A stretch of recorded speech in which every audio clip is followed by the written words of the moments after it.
જય ઊંચોડિયા હનુમાન દાદા. પહેલાંના સમયમાં જ્યારે લાઇટ નહોતી એ સમયમાં રાત્રે અંધારું થાય એટલે એક ગરીબ માણસ પોતાની શેરીની અંદર નાનો એવો તેલનો દીવો કરે, જેથી પસાર થતા વટે માર્ગોને અંજવાળું પડે એટલે હાલવામાં સરળતા રહે. હવે એ જ રીતે એની બાજુમાં રહેતો એક ધનવાન માણસ રોજ સવારે મોટો ઘીનો દીવો લઈ અને મંદિરે મૂકવા જાય. આ બંનેનું એક દિવસ મૃત્યુ થયું એટલે યમલોક પાસે ગયા. યમલોકમાં ગયા યમરાજા પાસે.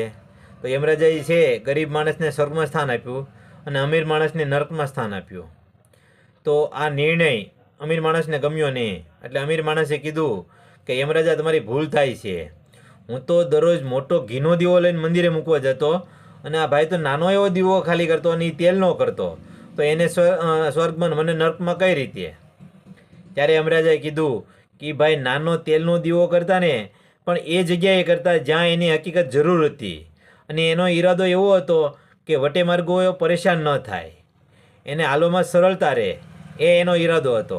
અને તારો ઈરાદો શું હતો કે મારી નામ ના વધે, મારું સારું લાગે, કોઈને સારું લગાડવા માટેથી તું આ કાર્ય કરતો, એટલે તારું કાર્ય હલકું છે, એટલે તને નર્કમાં સ્થાન મળશે.